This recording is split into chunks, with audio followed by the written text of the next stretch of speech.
Bonjour à tous et bienvenue à l'église Momentum. Nous sommes très heureux de vous accueillir parmi nous. Si ce n'est pas déjà fait, nous vous invitons à vous abonner à notre chaîne YouTube pour que vous puissiez recevoir régulièrement du contenu édifiant pour votre foi. Ce matin, c'est le pasteur Patrice Martorano qui nous encourage à rester en mouvement malgré les crises que nous pouvons traverser. Mais avant ça, notre équipe de louanges va nous conduire dans un temps de cœur à cœur avec Dieu. Bonne célébration!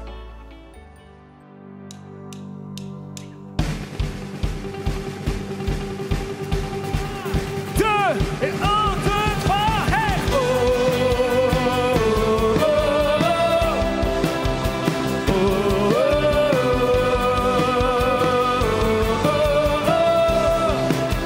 yeah, yeah, yeah.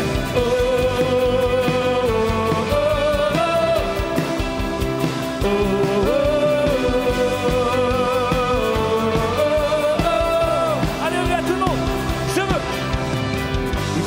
veux le proclamer du sommet des montagnes. Ta grâce est sans limite, ta bonté sans égale, ta tendresse m'envahit, ta bonté me poursuit, ton amour m'émerveille. Allez, chante avec nous. Et je chante car tu es bon, et je danse car tu es bon, et je crie de joie. Tu es bon pour moi. Oh, oh, oh, oh.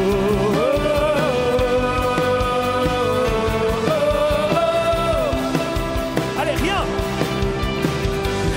dans tout l'univers à toi ne se compare.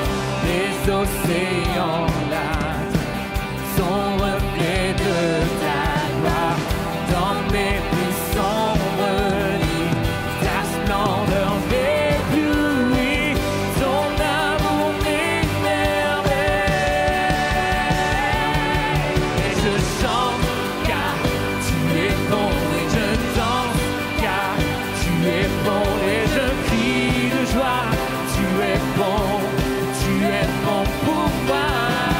Et je chante car tu es bon, et je danse car tu es bon, et je crie de joie. Tu es bon pour moi. Un cri sur mes lèvres, ma vie te célèbre. Oui, tu es bon, tu es bon. Vent, soleil, pluie, mon cœur te redit. Tu es bon, tu es bon. Déclare-le avec moi. Un cri sur mes lèvres, ma vie te célèbre. Oui, tu es bon, tu es bon.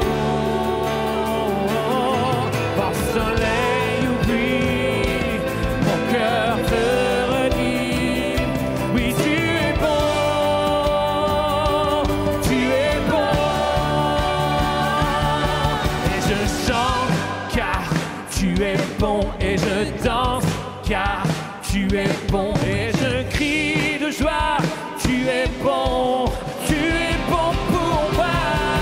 Et je chante car tu es bon, et je danse car tu es bon, et je crie de joie. Tu es bon pour moi. Oh, oh, oh, oh, oh, oh. Oui, tu es bon pour moi.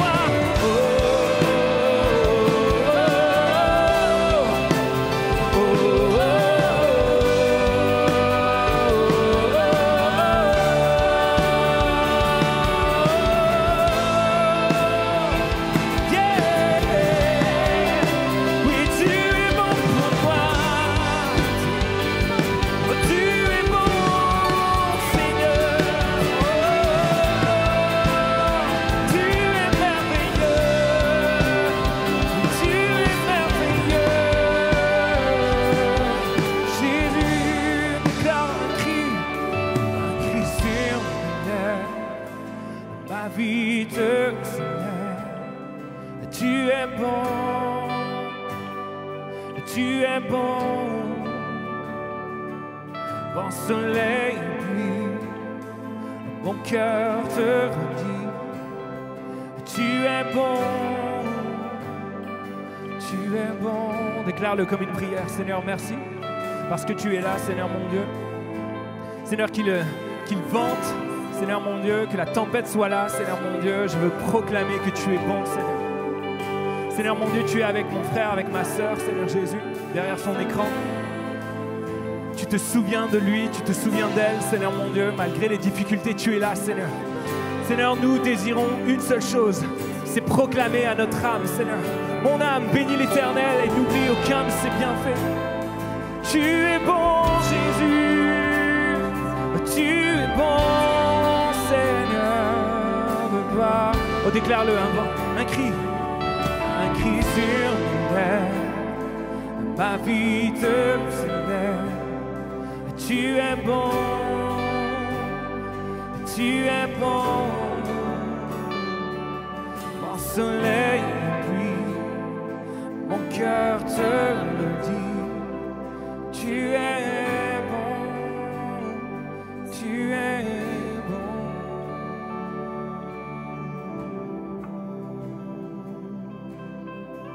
Jésus.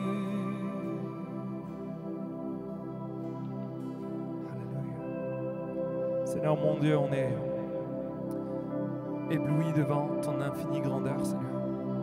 Tu es infiniment grand, Seigneur. On est tellement reconnaissant de t'avoir comme Dieu, Seigneur. Merci, Jésus. Quand je sonde l'univers, les astres que tu as créés, je vois ta grandeur, je vois ta bonté. Tu es le Créateur et tu m'as aimé, Seigneur Jésus. Alors reçois la gloire de nos cœurs, Seigneur mon Dieu, aujourd'hui. Alléluia, Jésus. Oh, quand je sonde l'univers, les astres que tu as créés, les océans, les mers, tout me révèle ta majesté. Alors mon âme veut s'écrier de tout mon cœur. Je veux chanter. Oh Dieu, tu es infiniment grand, éternel puissant, roi majestueux. Oh Dieu, tu es infiniment grand, éternel puissant, roi majestueux.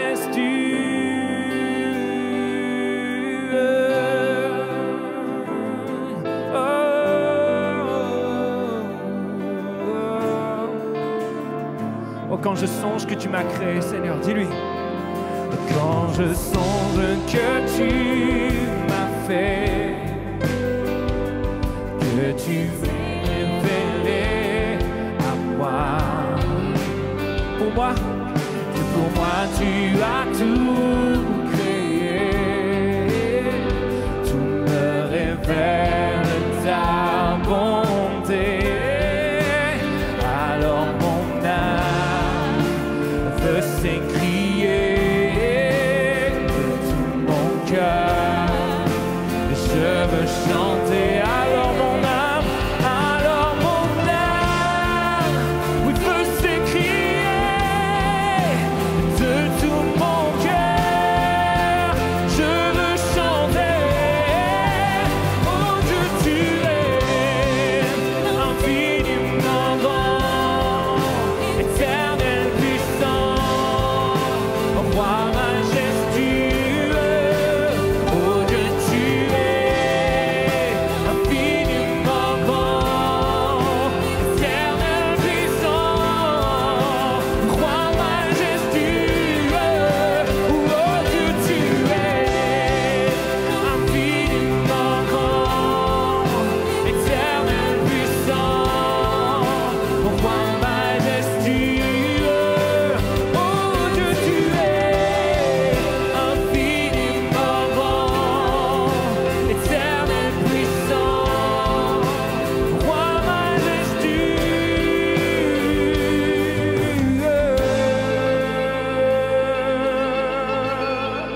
moment simplement pour élever tes mains devant sa grandeur.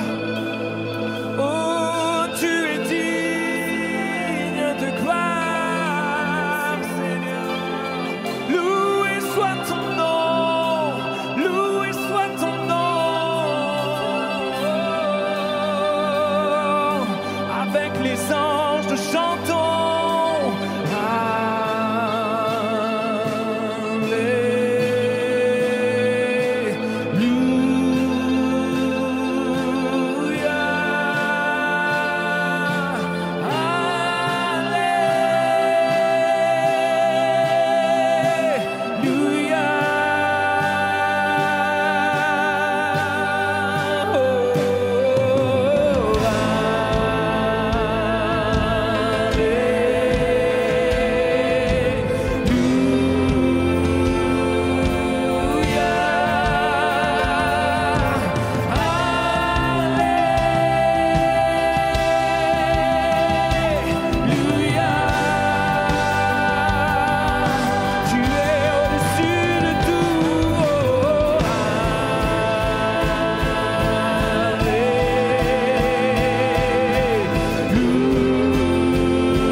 Merci Jésus pour ta présence. Dans le lieu secret, tu nous y trouves, tu nous y retrouves, Seigneur. C'est là que nous voulons aller, dans ta présence, Père.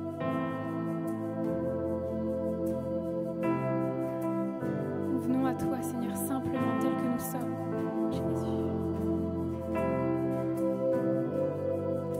Je viens vers toi, dans le secret. En ta présence, je veux rester. Tu es, tu seras toujours là. Tout contre toi, Jésus. Tout contre toi.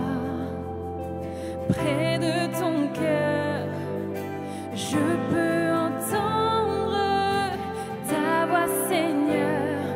Tu es, tu seras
dernière fois, ébloui.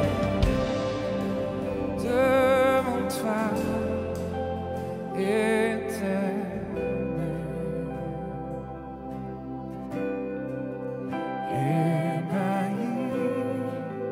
Par l'amour de ton ciel. Seigneur, je suis là. Je suis là à tes pieds. Je viens t'adorer. Je désire habiter près.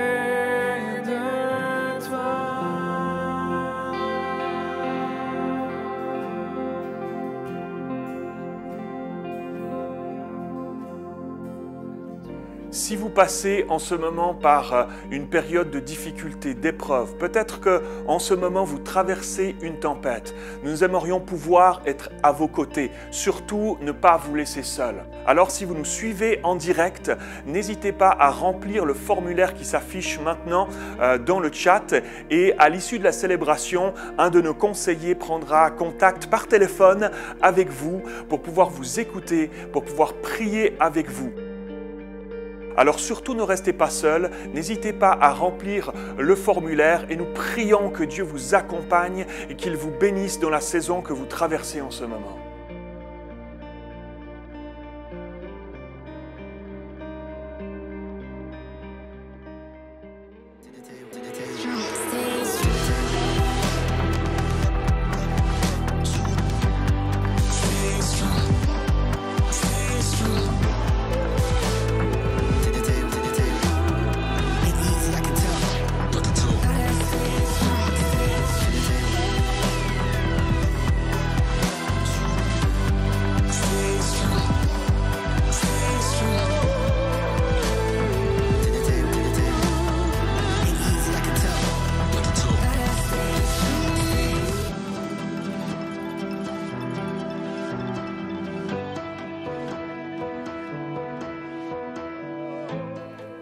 Bonjour à tous, je suis heureux de vous retrouver ce matin. Bonjour à toute la famille Momentum, que vous soyez là sur Bordeaux ou aux quatre coins de la francophonie. C'est pour nous une joie de pouvoir partager, un honneur de pouvoir partager ces instants avec vous.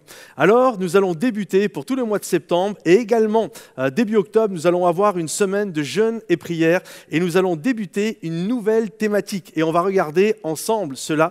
Elle s'intitule « L'Église rêvée », l'Église que nous voulons être. Et on va regarder à travers toute cette thématique vraiment toutes les valeurs et tout l'ADN de l'Église Momentum et l'Église à laquelle nous tendons. Bien sûr, nous ne sommes pas une Église parfaite, c'est pour ça que c'est une Église, l'Église que nous désirons être. Et j'aimerais que vous puissiez, juste là dans le chat, que vous soyez en direct ou par la suite que vous soyez en replay, vraiment je vous invite à écrire sur le forum, sur le chat, nous dire c'est quoi pour vous une Église rêvée? C'est quoi pour vous une église de rêve? Et j'irai lire ça, et même les autres prédicateurs, on va regarder ça avec attention. Ça va même, je pense, nourrir notre réflexion.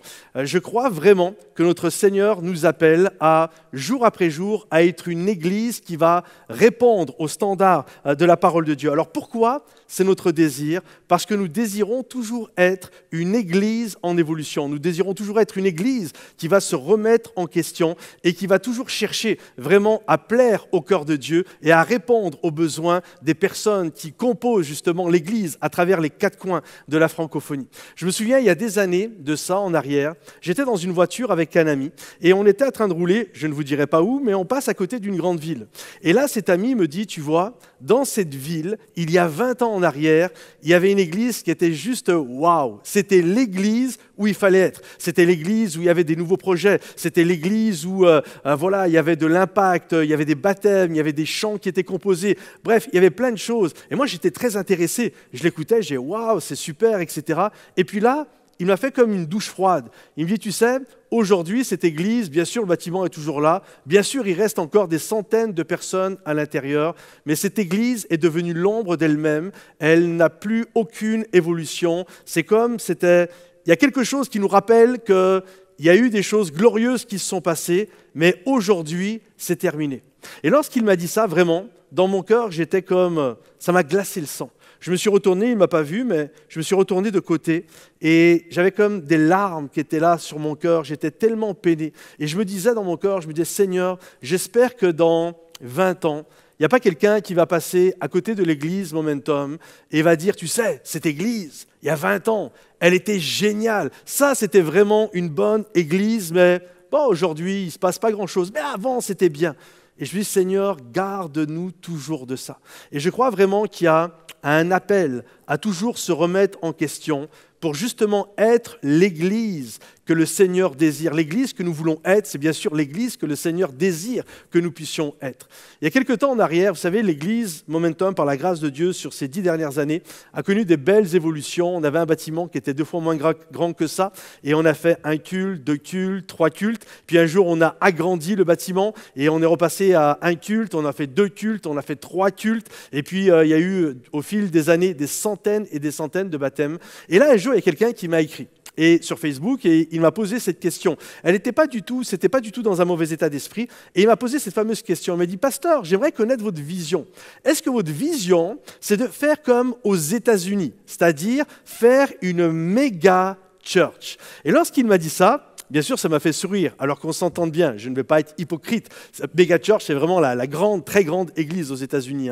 Et je ne vais pas être hypocrite. Bien sûr que si le Seigneur nous envoie des centaines et des centaines de personnes à travers des baptêmes, nous serons heureux, bien sûr, de tout ça. Mais j'ai répondu en disant, bien sûr que j'aimerais que Dieu nous fasse cette grâce d'amener des centaines, des milliers de personnes à Jésus.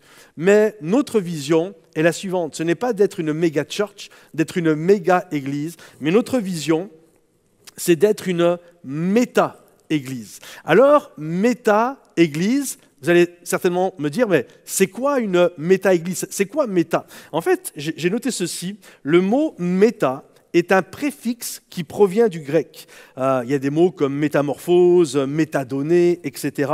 Et en fait, le mot méta, il exprime plusieurs choses. Il exprime tout à la fois la réflexion, le changement, la succession, le fait d'aller au-delà. Selon le contexte, le préfixe équivaut au sens de profond.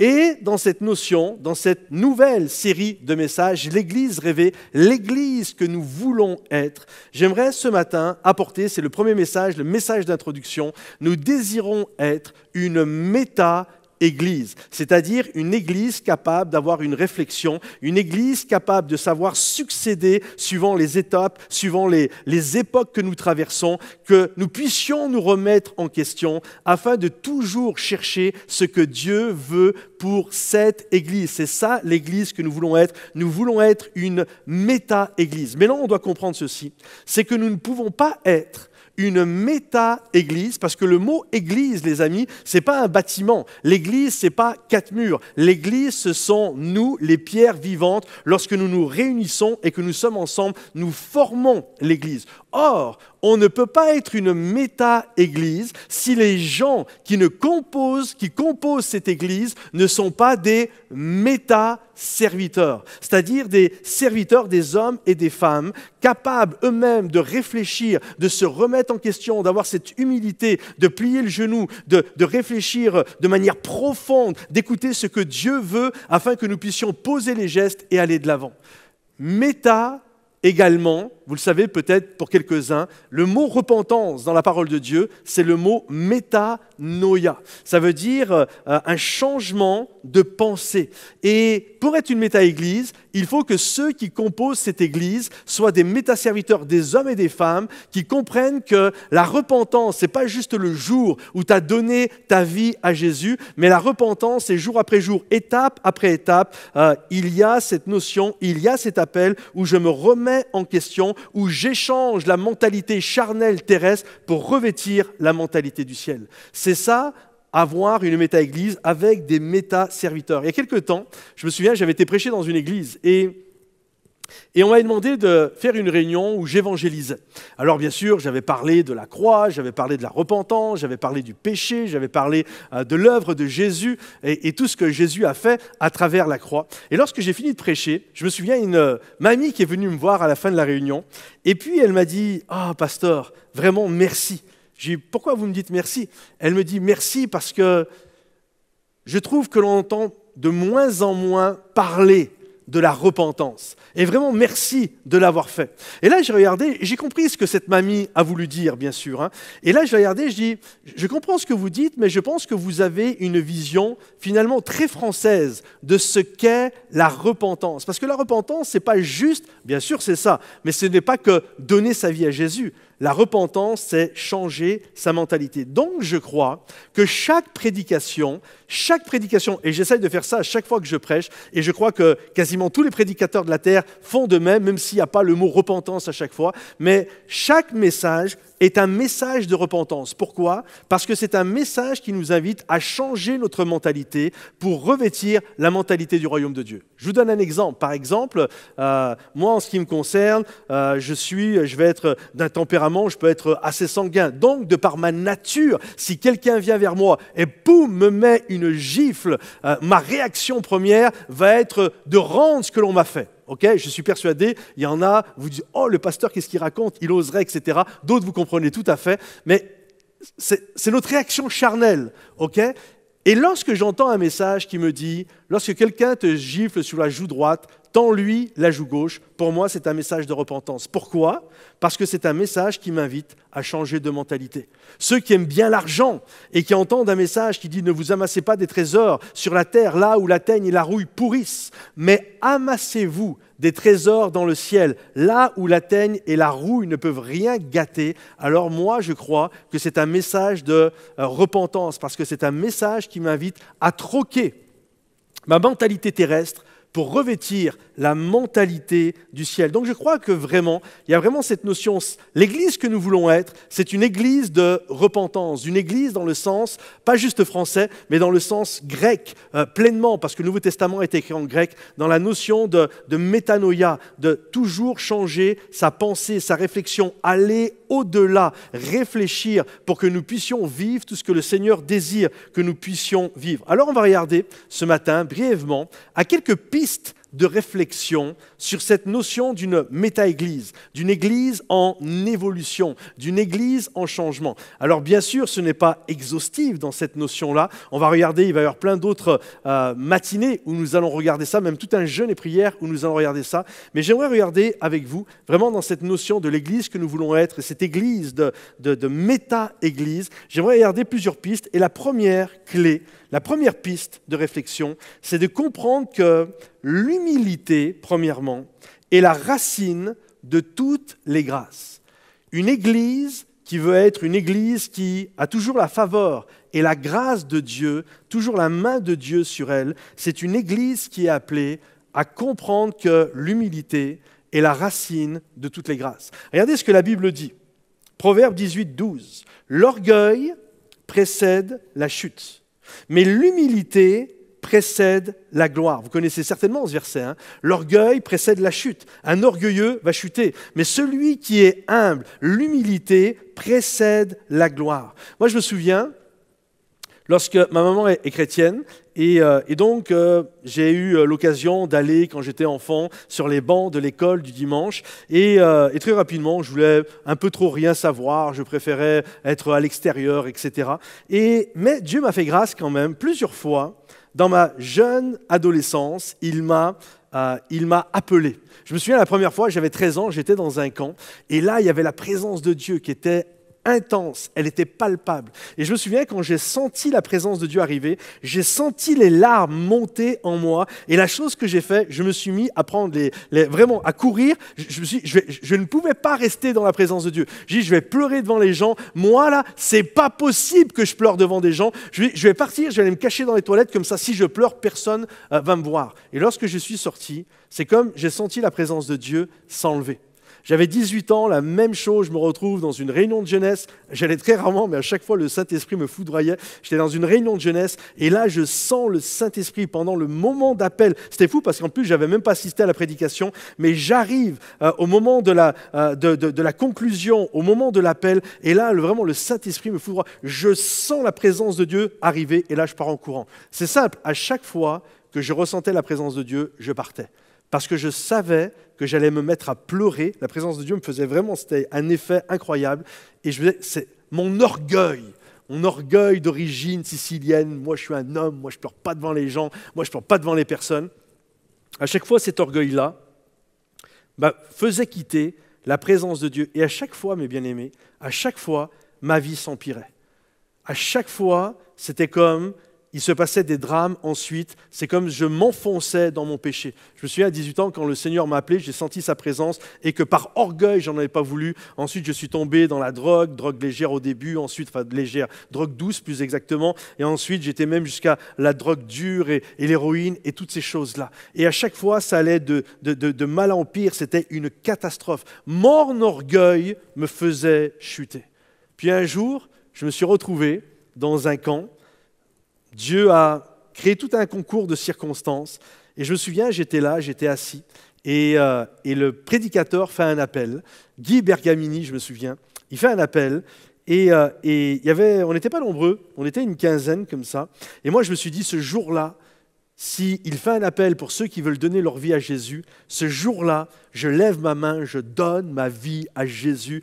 Et voilà. Et je me souviens, il ne fait pas un appel pour ceux qui voulaient donner leur vie à Jésus, il fait un appel à la consécration pour ceux qui étaient déjà chrétiens. Et là, tout le monde se lève. Moi, j'étais le seul qui était assis. J'ai dit, Seigneur, pourquoi il ne fait pas un appel pour ceux qui veulent donner leur vie à Jésus ? Et je me souviens, mes yeux étaient fermés. Et là, d'un seul coup, j'ai senti 2 grosses mains se poser sur ma tête. Alors que je sens ces mains se poser sur ma tête, c'est comme j'ai été foudroyé par le Saint-Esprit. Je me suis mis à pleurer, mon péché sortait. C'était comme, vous savez, les larmes de repentance, c'est comme quelque part un peu des larmes de pub. Hein. C'est le péché qui sort, la grâce de Dieu qui rentre et le péché qui sort. Et j'étais foudroyé. Et je me souviens, la réunion, écoutez bien, la réunion se termine et le pasteur était dans ses annonces et moi j'étais devant et j'étais, je sanglotais tout ce que je pouvais. Tout le monde était en train de me regarder. Moi qui avais refusé de pleurer pendant des années devant des gens, là j'étais des secousses, carrément des secousses de larmes. Et je me souviens, la réunion se termine, les gens devaient partir pour aller manger. Et là, j'étais juste à côté de la porte de sortie. Et là, tous ceux qui sortaient, moi qui avais voulu me cacher pendant des années, tous ceux qui sortaient, ils passaient devant moi et ils me regardaient comme ça. Mais je crois que l'humilité d'avoir pleuré devant Dieu, d'avoir accepté de laisser Dieu parler à mon cœur, vraiment faire une œuvre en moi, même pleurer devant les gens, ce n'était pas grave. Je crois que c'est la plus belle chose que j'ai faite dans ma vie. Et à partir de ce jour-là, de la même manière que mon orgueil me conduisait à chuter de plus en plus bas, l'humilité de ce moment a permis à la grâce de Dieu de se manifester dans ma vie. Comprenez ceci, mes bien-aimés, parce que c'est pareil dans l'Église que nous voulons être. Nous voulons être une Église où les hommes et les femmes, bien sûr, c'est sûr qu'en nous, il y a de l'orgueil et on essaye de combattre toujours cet orgueil, mais il y a vraiment cette notion de on ne veut pas l'accepter, cet orgueil. Et on demande jour après jour, s'il faut plier le genou devant Dieu, on plie le genou. Dans l'Église que nous voulons être, dans la méta-Église, de cette Église en évolution, la première des choses, c'est la base, sinon une Église ne peut pas aller de l'avant, il y a un appel à l'humilité. Comprenez ceci, c'est que l'orgueil et l'humilité sont 2 puissances de transformation. L'orgueil n'est pas un péché comme les autres. L'orgueil, c'est la racine de tous les péchés. Et l'humilité n'est pas une grâce comme les autres. L'humilité est la racine de toutes les grâces. L'orgueil, comprenez ceci, ce sont 2 puissances qui nous métamorphosent. L'orgueil a pris un jour un ange qui s'appelait Lucifer, ça veut dire le porteur de lumière, celui qui était l'astre brillant. Il a pris l'ange, et cet ange, la Bible nous dit qu'à un moment donné, il a conçu en lui de l'orgueil. Et c'est ça qui est fou, c'est que l'orgueil, écoutez bien, l'orgueil a été capable de prendre un des plus beaux anges qu'il y avait dans le ciel, et l'orgueil a fait du porteur de lumière, il en a fait Satan. Comprenez-vous la puissance de métamorphose, la puissance de transformation de l'orgueil. L'orgueil n'est pas un péché comme les autres, c'est le péché des péchés. Il n'y a rien de pire que l'orgueil. Toutes les autres formes de péché sont des ramifications, des conséquences même de l'orgueil. À cause de l'orgueil, le diable est né. À cause de l'orgueil, c'est à cause de l'orgueil qu'il y a aujourd'hui un enfer.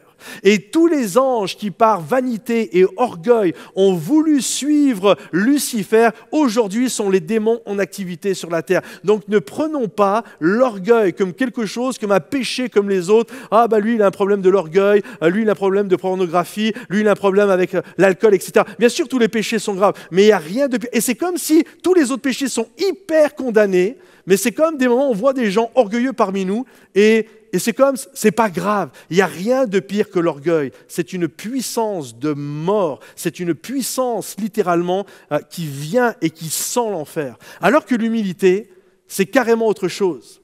C'est si l'orgueil a amené l'enfer, l'humilité, aujourd'hui, on a le paradis grâce à l'humilité. Grâce, Philippiens chapitre 2.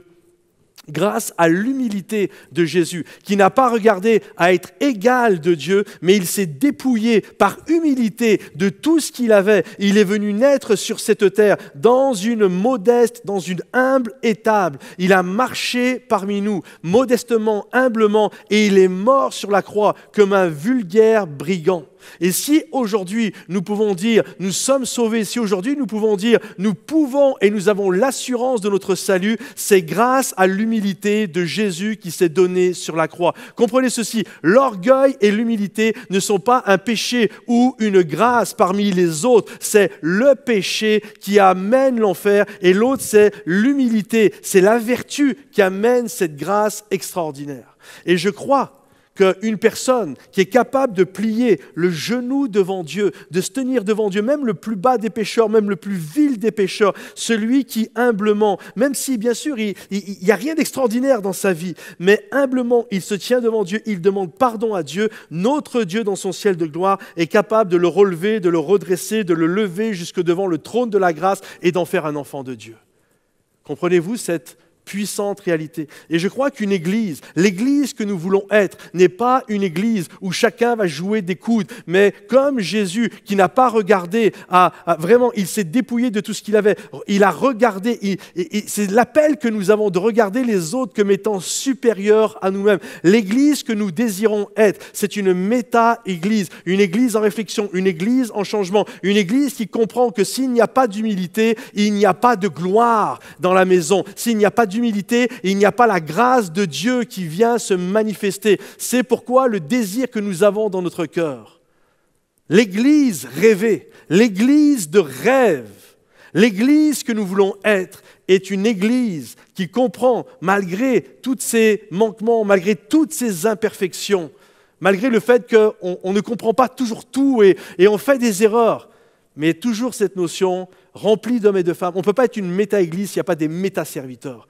D'hommes et de femmes qui changent jour après jour, la repentance jour après jour. Je change ma manière de penser pour revêtir la mentalité du royaume de Dieu. Alors j'aimerais vous poser cette question. Si la Bible dit que l'orgueil précède la chute, la Bible dit que l'humilité précède la gloire. En d'autres termes, la gloire de Dieu dans l'Église. Imaginez, dans l'Église locale où vous êtes, à travers les quatre coins du monde, la gloire va amener la bénédiction. Alors j'aimerais que vous puissiez me mettre là sur le chat, que vous puissiez m'écrire pour vous, qu'est-ce que la bénédiction de Dieu amène dans l'Église ? Écrivez, prenez un instant, écrivez ça sur le chat. C'est quoi pour vous ? Si une église est bénie, si à la gloire de l'Éternel, si l'église est bénie, qu'est-ce que l'on va retrouver à l'intérieur de l'église ? Je suis persuadé, il y en a, vous avez dû écrire là, on va retrouver de l'amour. Alors beaucoup d'amour, s'il y a la bénédiction de Dieu, il va y avoir de l'amour. D'autres, je suis sûr, vous avez dû marquer des guérisons. S'il y a la gloire de Dieu, la bénédiction, les malades vont être guéris. D'autres, il va y avoir l'unité. D'autres, il va y avoir des âmes nouvelles, des baptêmes. Il va y avoir l'onction. Il va y avoir, bref, mille et une choses. Et j'ai remarqué, souvent j'ai posé cette question lorsque j'enseignais, et je posais cette question sur la croissance d'église, etc. À votre avis, qu'est-ce qu'amène la bénédiction de Dieu dans une église ? Et mais tout le temps, j'ai dû poser la question une vingtaine de fois. Peut-être quelqu'un va nous surprendre là aujourd'hui dans le chat. Mais à chaque fois, c'était des réponses toujours positives. J'aimerais vous dire que la bénédiction de Dieu, bien sûr, engendre des choses très positives, mais la bénédiction de Dieu également, et c'est mon deuxième point, engendre des problèmes à régler. De croire que, et c'est ça l'Église que nous voulons être, c'est une Église qui va chercher, tendre à l'humilité, mais nous comprenons que si nous sommes humbles, il va y avoir la gloire de Dieu, la bénédiction de Dieu, mais la bénédiction va engendrer des problèmes à régler. Oui, pourquoi ? Parce que nous avons toujours les problèmes de nos bénédictions. Il n'y a que les gens mariés qui ont des problèmes de gens mariés. Comprenez-vous ? Un jour, il y a un homme qui est venu frapper à mon bureau.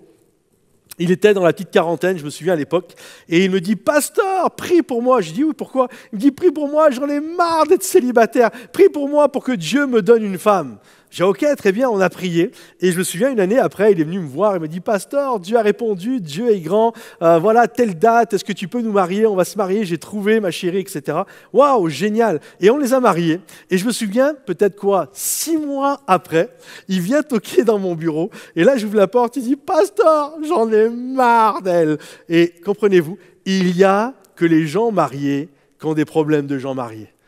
Tu pries pour que Dieu te bénisse sentimentalement, qu'il te donne une épouse, il te donne un époux, mais quand tu l'as, tu vas avoir les problèmes de ta bénédiction. Il n'y a que les gens qui ont eu des enfants qui ont des problèmes avec leurs ados, comprenez-vous? Et tu as toujours, et je ne suis pas en train de dire que de se marier, ça, c'est pas bien, hein? Se marier est une bénédiction. Vous êtes d'accord avec moi? Oui, non, se marier est une bénédiction. Avoir des enfants est une bénédiction, c'est une grâce que Dieu nous accorde.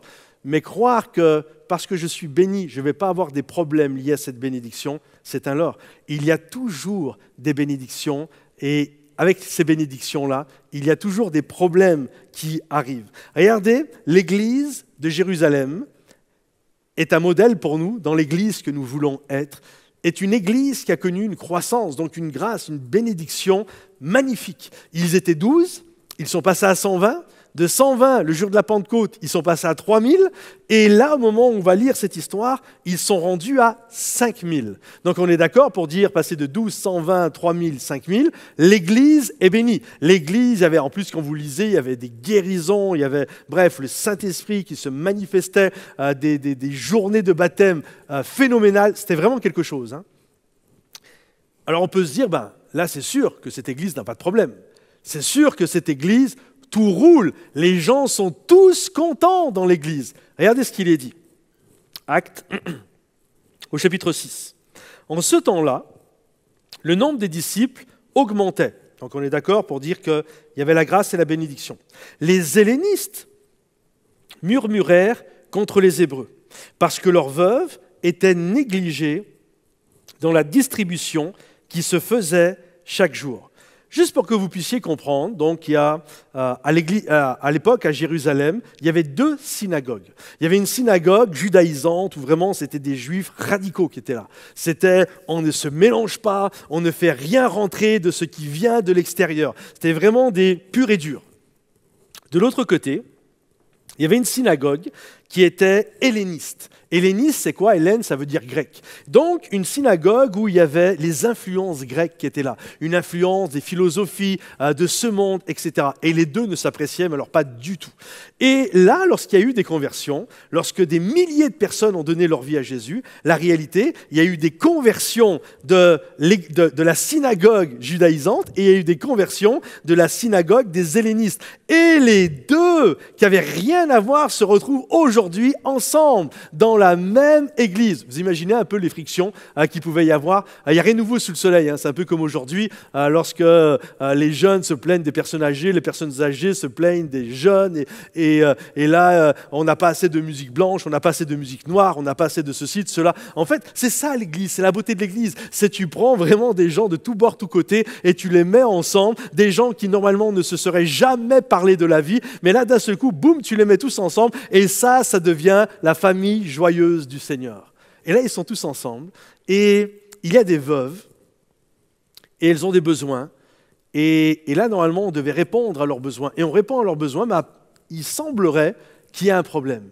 Et là, l'équipe des apôtres qui à ce moment-là s'occupait quasiment de tout. Il faisait les visites, les prédications, il s'occupait des choses matérielles, financières de l'Église. Servir aux tables, à l'époque, ce n'était pas les tables pour manger. Les tables, quand on parlait des tables, c'était les tables de banque, c'est-à-dire les affaires matérielles, la distribution des choses, etc. Et là, ils se disent, mais vous comprenez que l'organisation pour une église de 12, 120, ce n'est pas la même organisation que pour une église de 5000. Et là, ils se sont dit, on ne peut plus fonctionner avec l'organisation que nous avons aujourd'hui. Il va falloir réformer, rénover cette organisation. Et là, ils vont proposer quelque chose, et quelque chose de très intéressant. Ils vont dire aux gens, voilà, il n'est pas bon que nous délaissions la prière. Il n'est pas bon que nous délaissions vraiment le temps, l'enseignement, ces choses-là, l'étude de la parole de Dieu pour s'occuper finalement des choses matérielles. Et ils vont dire, élisez parmi vous des gens capables, pleins d'esprit de foi, d'esprit de sagesse. Et là, tu te dis, comment l'Église va le prendre? Parce que je pense que les petites mamies devaient apprécier quand même que l'apôtre Jean, l'apôtre de l'amour, venait faire des visites à la maison, tellement gentil, tellement encourageant, etc. Et là, c'est comme ils disent, voilà, l'organisation change, on ne s'occupe plus de tout ça. Aujourd'hui, maintenant, il faut que nous passions du temps dans la prière, dans la recherche de la présence de Dieu, de ce que Dieu veut, dans l'enseignement, dans l'étude de la parole de Dieu. Vraiment, on ne peut plus se disperser. Et là, tu te dis, mais comment les gens vont réagir? Parce que comprenez ceci, aujourd'hui, pour nous, établir des diacres, c'était très biblique, sauf qu'à l'époque, ça ne l'était pas. Ben oui, parce que l'histoire n'avait pas encore été écrite. Donc, ils se sont retrouvés devant un problème et il n'y a pas de solution. Il n'y avait pas encore 2000 ans de christianisme. Il n'y a pas des séminaires sur la croissance d'église, sur comment gérer un conflit. Il n'y a pas des passages dans l'Ancien Testament qui expliquent comment on gère une église et tout ça. Donc, ils ont dû faire preuve de créativité, de dire au Saint-Esprit, Seigneur, Saint-Esprit, viens nous éclairer, donne-nous de la créativité, donne-nous de l'intelligence, donne-nous de la sagesse pour savoir comment nous allons opérer et faire au milieu de toutes ces choses-là. Et donc, il leur a donné cette directive. Et là, on peut se poser la question, comment l'Église va réagir? Est-ce que les gens vont être contents? Est-ce que les gens vont être mécontents? Est-ce que les gens vont dire, mais non, il est hors de question, moi je veux que Jean vienne toujours faire les visites, je veux que Pierre s'occupe toujours de ceci, de cela. Non, non. L'Église de Jérusalem était l'Église que nous voulons être. L'Église de Jérusalem était une méta-Église. L'Église de Jérusalem, la Bible nous dit, vous pourrez lire ça tranquillement dans Actes chapitre 6, l'Église a accepté ce qui a été proposé avec joie et l'Église était en paix et elle continuait de grandir. Comprenons ceci, c'est qu'il n'y a pas, vraiment, il n'y a pas de changement sans crise. Ça n'existe pas. Il n'y a pas de changement sans crise. Et dès qu'il y a un changement, il va y avoir une crise. Et nous, souvent, écoutez, nous pensons que si nous avons des problèmes, c'est que Dieu n'est pas dans l'affaire. Si je vis des tensions, des complications, c'est que Dieu n'est pas dans l'affaire. Parce que si c'était de Dieu, tout se passerait bien. Non, la réalité, c'était de Dieu l'Église de Jérusalem, mais il y a eu du murmure. C'était de Dieu l'Église de Jérusalem, mais il y a eu des complications. Et il y a un appel à cette clairvoyance de se dire, et c'est ça l'Église que nous voulons être, alors que nous cherchons et nous tendons à cette humilité, à la bénédiction, à la gloire de Dieu, il va y avoir des problèmes qui vont être engendrés grâce à la grâce, la bénédiction, la multiplication de ce que Dieu fait dans l'Église. Mais ça ne veut pas dire que Dieu n'est pas avec nous, ça ne veut pas dire que Dieu est contre ce que nous sommes en train de faire, absolument pas. Mais c'est de se dire, ok, nous avons les problèmes de nos bénédictions. Une personne qui se marie, qui habitait chez papa, chez maman, et tout se passait bien. Elle voyait son chéri comme ça, puis un jour il se marie, et là, le lendemain de la lune de miel, enfin il se réveille côte à côte, et alors qu'elle avait l'habitude de voir son chéri toujours bien coiffé, toujours il sentait bon, etc. Là, la personne, elle se réveille, elle ouvre les yeux, et qu'est-ce qu'elle voit? Elle voit le gars qui a les cheveux comme ça, et il ouvre les yeux, d'un seul coup, il ouvre la bouche, et là, pouah, c'est bienvenue dans la réalité. Et on sait que la première année, ça va être une année où il va falloir arrondir les angles. Est-ce que ça veut dire que Dieu était contre? Non. Est-ce que ça veut dire que Dieu ne voulait pas que je me marie? Non. On sait qu'il va falloir mettre de l'eau dans son vin, arrondir les angles, il va falloir se parler, il va falloir se comprendre, il va falloir faire une seule chair, devenir, c'est un processus, une seule chair, comprenez-vous? Quand il y a une bénédiction, il y a une vraie bénédiction, c'est une grâce, mais il va y avoir des problèmes à gérer. Pareil, le jour où tu as un enfant, c'est une bénédiction d'avoir un enfant, mais quand tu vas avoir ton enfant, d'un seul coup, alors que quand tu étais jeune marié, tu faisais ce que tu voulais, tu allais au ciné quand tu voulais, tu allais au resto quand tu voulais, si tu avais envie de partir faire une balade, tu prenais ton sac à dos, et puis là tu pouvais partir 2 jours avec ta toile de tente. Le jour où tu as un enfant, c'est terminé tout ça. C'est lui qui te dit quand tu pars en vacances, c'est lui qui te dit ce que tu manges, jambon, coquillettes, c'est lui qui te dit quand tu te lèves, c'est lui qui te dit quand tu dors la nuit, comprenez-vous? Et il y a vraiment cette notion, pourtant c'est une grâce et une bénédiction. Mais il n'y a pas de changement sans crise. Et ne croyez pas que si parce qu'il y a une crise, ce n'est pas de Dieu, c'est faux.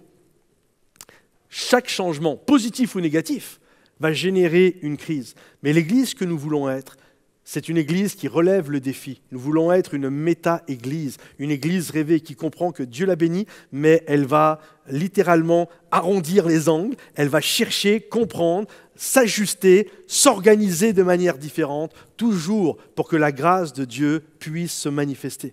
Je me souviens, il y a quelques années de ça en arrière, lorsqu'on a commencé l'Église, et très rapidement, par la grâce de Dieu, il y a eu une belle croissance. On est passé à 1 culte, 2 cultes, et puis 3 cultes. Et j'aimais bien discuter avec des gens qui étaient dans l'Église bien avant mon arrivée. Et je leur posais souvent cette question, alors, comment ça va?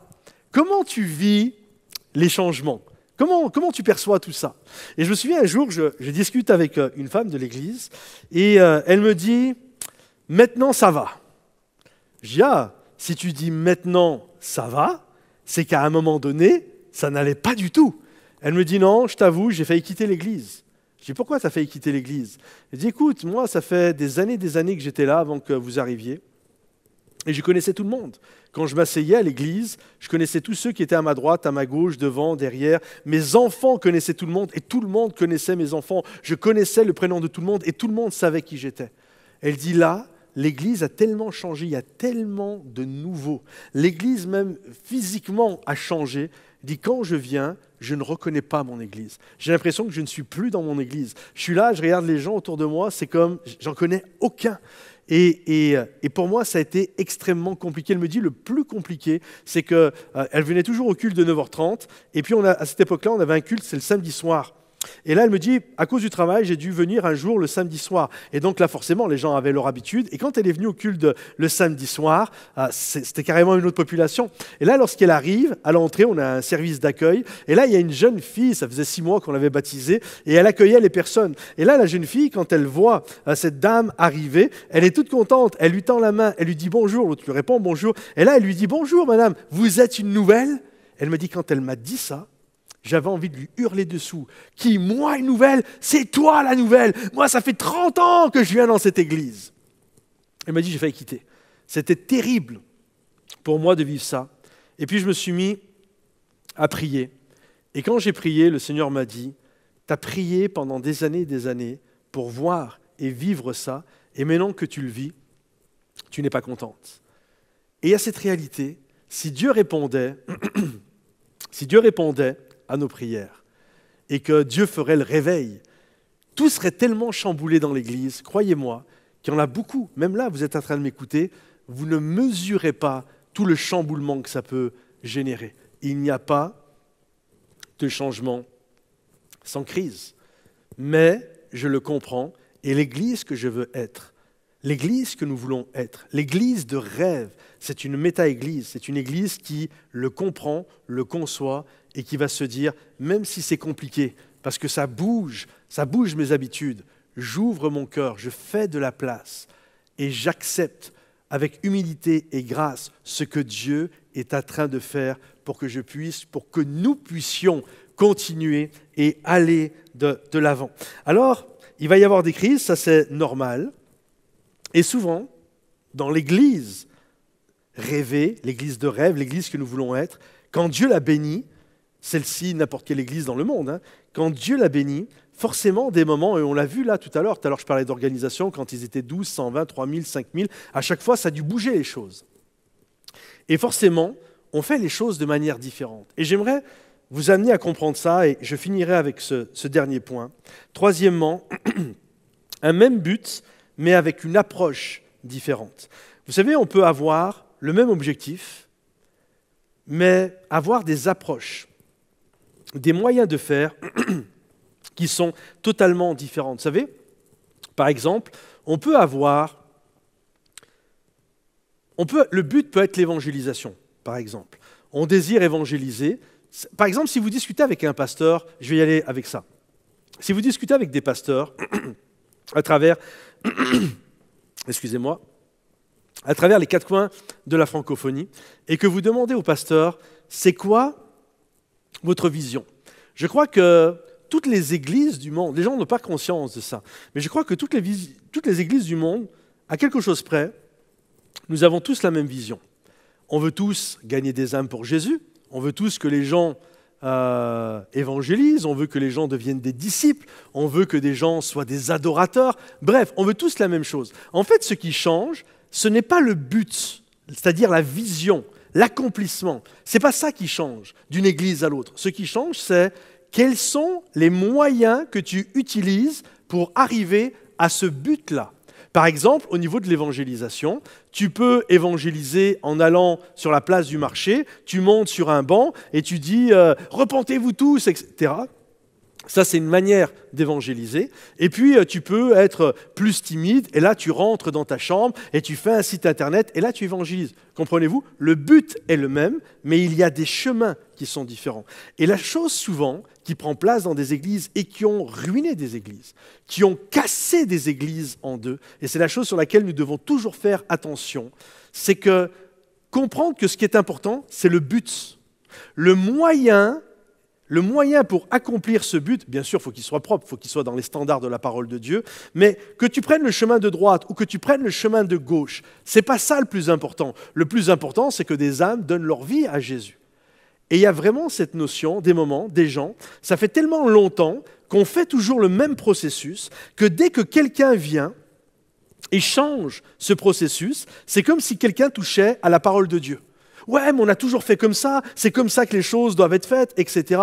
Non, on les a fait comme ça hier, on les a fait comme ça en 1950, on les a fait différemment en 1980, on les a fait différemment en 2010, en 2020, c'est encore différent. Ce qui est important, c'est le but, c'est que les gens puissent rencontrer Jésus, c'est que les gens puissent grandir. Et dans l'Église que nous voulons être, c'est de comprendre que nous avons toujours le même but. Le but ne change jamais, mais le moyen, lui, peut changer. Regardez, il y a un exemple vraiment qui est très intéressant. J'aimerais finir avec cette vignette biblique d'un homme que vous connaissez certainement qui s'appelle Jean-Baptiste. Jean-Baptiste était vraiment un homme qui était très intense, un prophète, celui qui a crié dans le désert, qui a préparé le chemin du Seigneur. Et un jour, il va dénoncer un adultère et il va se retrouver à aller en prison. Regardez ce qu'il est dit. Jean, donc on parle de Jean-Baptiste, ayant entendu parler dans sa prison des œuvres du Christ, lui fit dire par ses disciples, « Es-tu celui qui doit venir ou devons-nous en attendre un autre ?» On peut se poser la question, mais Jean-Baptiste doute. Pourquoi doute-t-il ? Lorsque j'étais jeune chrétien, j'ai entendu un message d'un prédicateur, d'un ancien qui disait, voilà, parfois, très beau message du reste, parfois lorsque nous passons par des temps difficiles, lorsque nous sommes dans des prisons, lorsque nous sommes au cœur de la tempête, dans des complications, il nous arrive de douter. Et c'était vraiment très beau comme message, très touchant, mais en même temps, je n'étais pas convaincu.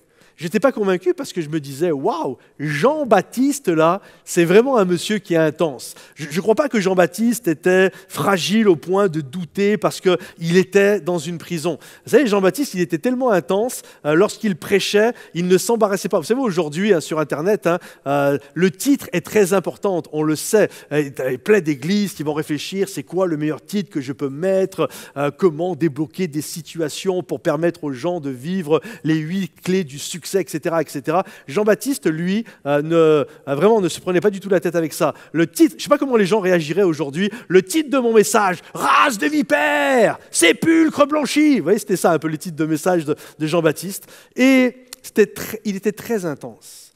Et un jour, Jean-Baptiste va donc se retrouver dans cette prison et il va être arrêté et il va se mettre à douter. On doit comprendre également que Jean-Baptiste avait donné l'énoncé de mission de celui qui allait lui succéder, c'est-à-dire de Jésus. Et écoutez bien ce qu'il a dit, c'est intéressant.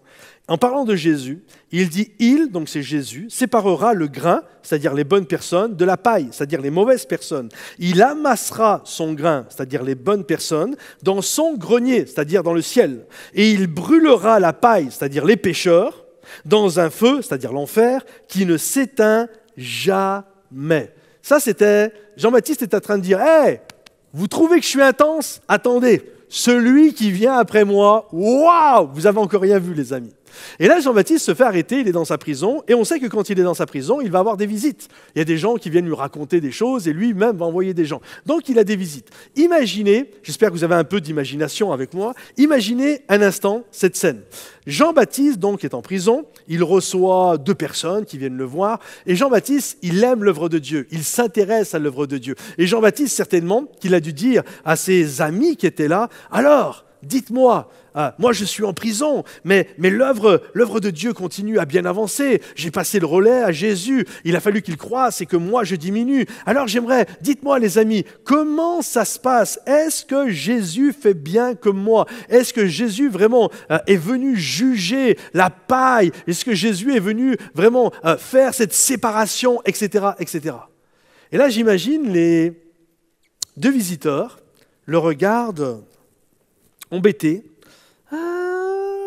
Comment te dire? Est-ce qu'il est comme toi? Bon, tu sais, on lui a donné un surnom. Ah ouais? On lui a donné quoi comme surnom? On l'appelle l'ami des pécheurs. L'ami des quoi?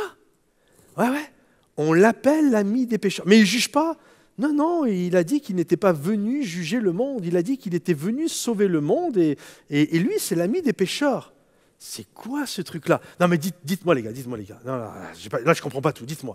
Il fait bien comme moi. Il se met bien à l'écart. Il mange bien des sauterelles comme moi. Dites-moi, il ne se mélange quand même pas avec le reste. C'est bien ça qu'il fait. Comment te dire? Pas tout à fait. Comment ça, pas tout à fait? Tous les soirs, il mange allègrement avec des gens de mauvaise vie, des collaborateurs de Rome, des collecteurs d'impôts, des prostituées. Il fait quoi? Oui, on te l'a dit, c'est l'ami des pécheurs. Non, lui, il ne mange pas de sauterelles. Hein. Non, pas du tout. Lui, il mange des bons petits plats et il est mélangé avec les gens de mauvaise vie. Waouh! C'est quoi ça? Ouais, tout à fait. D'ailleurs, ça nous a vraiment beaucoup surpris, même qu'un jour, on a été voir Jésus en lui disant « Mais on ne comprend pas, les disciples qui sont avec toi sont toujours en train de bien manger, bien parler, etc. Nous, Jean-Baptiste, donc toi, nous, il nous a enseigné vraiment le jeûne. C'est ça, vraiment. Et on a été voir Jésus, mais pourquoi ils ne jeûnent pas, eux? Et alors, qu'est-ce qu'il vous a dit, Jésus? Il nous a dit que tant qu'il était là, il n'y avait pas besoin. Hein. Tant que l'époux est là, vraiment, il n'y a pas besoin. Non, j'y crois pas. Si, vraiment. Et dites-moi les gars, il n'y a pas pire quand même. On n'ose pas te le dire. Comment ça, vous n'osez pas me le dire? Tu le dis, je le dis, tu le dis. Vas-y, dis-le. Jean-Baptiste, tu sais pourquoi tu es là? Bien sûr que je sais pourquoi je suis là. Je suis là parce que j'ai jugé une femme qui avait commis un adultère. C'est pour ça que je suis en prison. Bon, justement, il y a 2-3 jours en arrière, il y a une femme qui a été surprise en flagrant délit d'adultère. Ah bon, et qu'est-ce qu'on a fait? On l'a amenée à Jésus pour qu'il la juge. Bon, voilà, il a dû la juger alors. Qu'est-ce qu'il a fait? Il s'est mis par terre, là, il s'est mis à écrire par terre, je ne sais pas ce qu'il a écrit, et puis il s'est levé en disant que celui qui n'a jamais commis de péché lui jette la première pierre. Ah ouais? Et qu'est-ce qui s'est passé? Du plus vieux jusqu'au plus jeune, ils sont tous partis. Mais Jésus, lui, qu'est-ce qu'il a fait? Parce que lui, il n'a pas commis de péché, Jésus. Jésus l'a regardé, puis lui a dit, moi non plus, je ne te juge pas. Va et ne pêche plus. Ok. Allez le voir, allez voir Jésus, et allez lui demander si c'est bien celui qui doit venir. Comprenez-vous? En fait, pourquoi Jean-Baptiste a douté? C'est écrit noir sur blanc dans le texte. Ayant entendu parler des œuvres du Christ. En d'autres termes, en ayant entendu comment Jésus accomplissait, faisait son ministère, il s'est mis à douter. L'Église que nous voulons être nous comprenons qu'il y a tel type de ministère, il y a tel type d'église, mais il y a aussi tel autre type de ministère. Et les deux sont autant bibliques. Lorsqu'ils ont été voir Jésus, imaginez, Jésus est là en train d'enseigner. Les deux gars qui arrivent de la prison, ils viennent voir Jésus. Et alors que Jésus est en train d'enseigner, c'est quand même honteux, hein, cette histoire. C'est quand même très embarrassant pour Jésus. Il le regarde, il dit hey, Jésus, Jean, il faut comprendre qu'à cette époque-là, c'est le grand ministère international. Jean nous envoie pour demander si c'est bien toi qui dois venir. Et vous savez ce que Jésus a fait? Il a dit, allez dire à Jean, montrez-leur ce que vous avez vu. Les aveugles voient, les sourds entendent, etc., etc. En d'autres termes, allez dire à Jean que même si je fais de manière différente, ce que je fais est profondément biblique. Et ce qui est beau, c'est que lorsqu'ils sont partis, Jean-Baptiste, Jésus a honoré Jean-Baptiste. Il ne va pas dire, oh, vous savez, hein, Jean-Baptiste, c'est de la vieille école. Le gars, il ne comprend plus trop ce qui se passe maintenant. Non, non, absolument pas. Avec beaucoup d'amour, d'appréciation et d'honneur, il va dire de Jean-Baptiste, il va parler de lui en disant, né de femme, il n'y a pas eu un plus grand homme que lui. C'est-à-dire que même là, il reste honorant. Et l'Église que nous voulons être, la méta-Église, c'est une Église qui honore. C'est une Église qui, même s'il y a des différences de génération, nous ne sommes pas appelés à être une Église qui méprise, une Église qui pointe du doigt les autres Églises, comment ils font, etc. Mais nous comprenons que chacun a son ministère, chacun a ses particularités. Il y a des Jésus, il y a des Jean-Baptiste, il y a différents types de ministères. Mais nous sommes tous appelés, nous avons tous le même but, faire connaître Jésus, faire avancer le royaume de Dieu. Je crois vraiment, et c'est l'ADN même de l'Église Momentum, j'ai demandé aux musiciens s'ils peuvent revenir. Je crois vraiment que l'Église de rêve, l'Église que nous voulons être, c'est une Église qui va marcher dans l'humilité. C'est une Église qui va être capable vraiment de comprendre que l'humilité va amener la gloire de Dieu, mais la bénédiction de Dieu va amener des problèmes, et de comprendre que les problèmes font partie de l'Église et on n'en aura pas peur. Mais c'est aussi une Église qui, justement, va être capable de se remettre en question, être créatif, trouver de nouveaux chemins pour vivre ce qu'elle a à vivre. C'est ça l'Église que nous voulons être. C'est ça pour nous l'Église vers laquelle nous tendons, une Église de rêve. J'aimerais finir en vous donnant un point de l'ADN de l'Église Momentum. La vie est dans le mouvement, s'immobiliser, c'est la mort. La vie est dans le mouvement, s'immobiliser, c'est la mort. Il y a eu une enquête, et je finirai, de l'OMS, l'Organisation mondiale de la santé, pour parler de ceux qui sont aujourd'hui à la retraite. Et ils ont fait ce constat. Les gens qui arrivent à la retraite, s'ils restent actifs, s'ils restent dans le flot de la vie, ceux qui restent dans le flot de la vie, qui vont travailler dans des associations, peu importe le type d'association, ça peut être dans un club de foot, ça peut être humanitaire, d'autres ça va être bien sûr dans l'église, etc. Mais ceux qui restent actifs vieillissent beaucoup mieux que ceux qui restent chez eux à ne rien faire. Ceux qui restent chez eux vont s'ankyloser. Et c'est ça vraiment la notion. L'église que nous voulons être n'est pas une église qui reste avachie sur ses principes. Oh, c'est déjà tellement bien. En province, des églises qui ont fait des centaines et des centaines de baptêmes, il n'y en a pas beaucoup, on est bien, on est content de nous. Non, non, non, non. Rien, c'est la gloire et la grâce de Dieu. C'est lui qui bâtit son église, c'est lui qui fait croître son église. Nous, notre appel est de continuer à le servir, en croyant que c'est lui qui l'a bâti l'église, à obéir, à écouter Jésus. Ceux qui s'arrêtent s'ankylosent, mais ceux qui restent dans le flot de la vie continuent d'aller de l'avant. J'ai vu une grand-mère une fois, 80 ans, elle commençait à faire des cours de piano. 80 ans. Tu te dis à 80 ans, c'est long le piano en plus. Hein. Tu te dis, elle commence pas les cours de piano pour un jour jouer à la place de Romain ici, ou je ne sais pas dans quel groupe. Non, non. Mais elle reste, cette mamie, elle reste fraîche. Elle reste littéralement dans le flot de la vie. L'église que nous voulons être, c'est une église, une méta-église, une église en changement, en réflexion, une église capable de se remettre en question, une église qui, avec la grâce de Dieu, qu'elle nous fasse grâce, que Dieu nous fasse grâce, que nous puissions rester frais et continuer à couler dans le flot de la vie. que nous puissions toujours aller au-delà de tout ce que le Seigneur désire pour chacun de nous. Je crois vraiment que c'est notre cœur. Et c'est tout ce que nous allons regarder dans le mois de septembre. On va prendre une semaine pour ceux qui le désirent de jeûne et prière, d'aller au-delà et de vivre tout ce que le Seigneur désire que nous puissions vivre. J'aimerais prier avec vous juste avant de laisser l'équipe de louanges qui va nous conduire dans un dernier chant. Seigneur mon Dieu, je te prie pour toutes les personnes qui sont là. Nous désirons être une église. L'église, ce n'est pas moi tout seul. L'église, c'est toi plus moi. C'est lorsque nous sommes nous. C'est nous l'église. Ce n'est pas une pierre seule. C'est lorsque les pierres ensemble se réunissent et édifient le temple du Seigneur. L'église, ce n'est pas juste un membre du corps qui est séparé, mais c'est lorsque tous les membres sont réunis ensemble, c'est là que le corps se met en articulation. Je prie, mon Dieu et mon roi, que nous puissions devenir une église de rêve. Je prie, mon Dieu et mon roi, que nous puissions devenir l'église que tu désires que nous soyons. On en a tellement besoin. On a tellement besoin de toi. On est tellement loin, Seigneur mon Dieu, de tout ce que nous aimerions vivre, faire, Seigneur mon Dieu. Il y a tellement de chemin. Mais Seigneur, fais-nous grâce. Aide-nous dans notre petitesse. Aide-nous à marcher et à vivre et à avancer dans tous les plans et dans tout ce que tu as formé pour nous. Dans le nom de Jésus. Amen. Louons le Seigneur ensemble.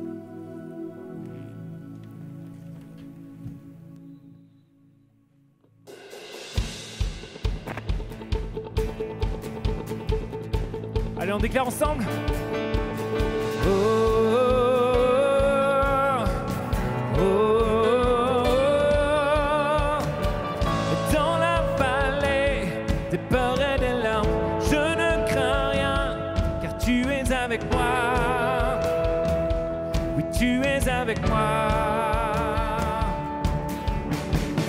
Face aux géants, dressés devant moi, je chanterai. Tu es avec moi. Oui, tu es avec moi. Déclare-le. Emmène-moi au-delà, au-delà. Ma confiance est en toi. Je veux marcher par la foi. Emmène-moi au-delà, au-delà. Tu ne me laisses pas, car mon combat est ton combat. Et quand l'océan rugit devant moi, je suis en paix, car tu es avec moi. Oh, déclare-le. Oui, tu es avec moi. Emmène-moi au-delà,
Merci au pasteur Patrice Martorano pour ce message. Nous prions qu'il vous encourage et qu'il vous bénisse tout au long de cette semaine. D'ailleurs, à ce sujet, ne manquez pas les pensées starter chaque matin à 6h30 pour booster votre journée et votre semaine. Avant de vous dire au revoir, sachez que si vous le désirez, vous pouvez bénir financièrement la vie de notre Église. Et pour cela, rendez-vous simplement sur monoffrande.fr. C'est grâce à votre générosité que l'Église avance dans ses projets et nous sommes heureux de le faire à vos côtés. Merci d'avoir été avec nous, passez une belle semaine et à dimanche prochain.